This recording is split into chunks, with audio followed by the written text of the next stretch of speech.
Our nationalist battalion, an assault group of the Ukrainian ground forces, was stationed here.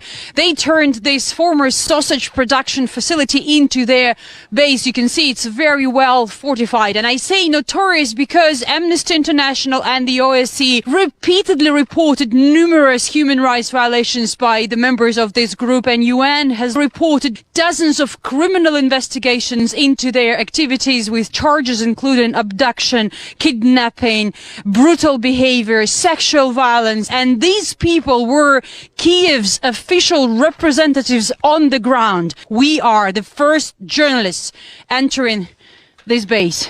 This place looks like a real fortress. But Aidar didn't have a chance to test it. They'd left the base before the Lugansk Republic Army got even close to the town. This is where Aidar members were sleeping, and we can see it's burned here. We were told that this is what they did while leaving, not to leave behind any proof of their activity. And we cannot go any further because we were told again that it could be mined. And again, we are the first journalists working on the ground, so this area was not cleared yet. Wow, that is a very heavy door. We enter the main building on the territory. This is where sausages were manufactured before Aidar occupied this place back in 2014.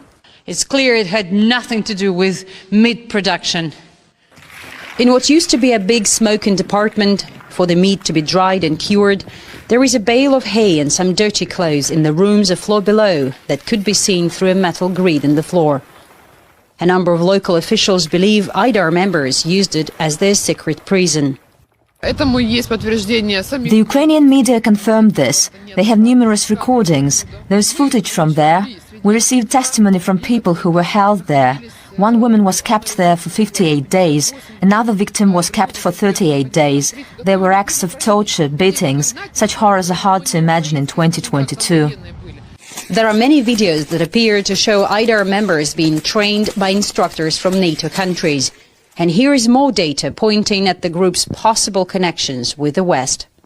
This is what was found, among other things, here at the Aidar battalion base, a very interesting piece of literature titled Tutorial for Participants of Russian-Ukrainian War. It was published in 2021. It actually says that it was republished last year, so apparently there was a previous version of this book.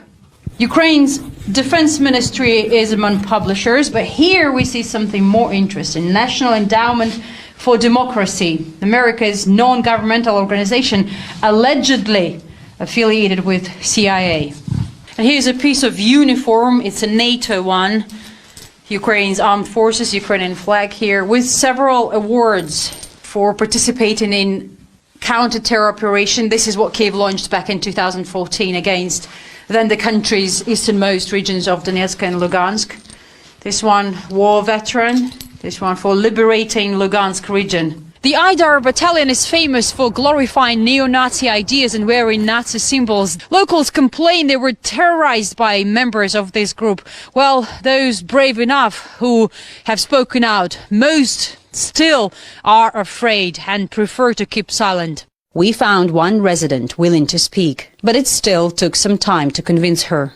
Nina Mikhailovna lives next door to Aidar battalion member. Actually, they share this backyard. Before, she complained about her neighbor, and we came to talk to her. We want to hear her story about why she was not happy.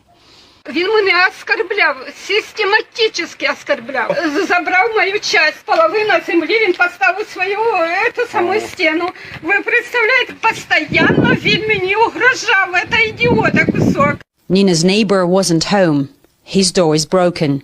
And even though Aidar members left this town, their story here is far from over. Aidar is banned in Russia like the Taliban or ISIS. Ironically, official Kiev has never denied their criminal activity. The country's legal authorities have documented over 30 crimes committed by this group. But what's interesting, no case was ever opened. And this is something the officials from the Lugansk Republic say they are going to immediately do as soon as this area is cleared from mines and they are able to come to the scene to investigate. Marie Finoshna, RT, exclusively from the base of Aidar Battalion. 快手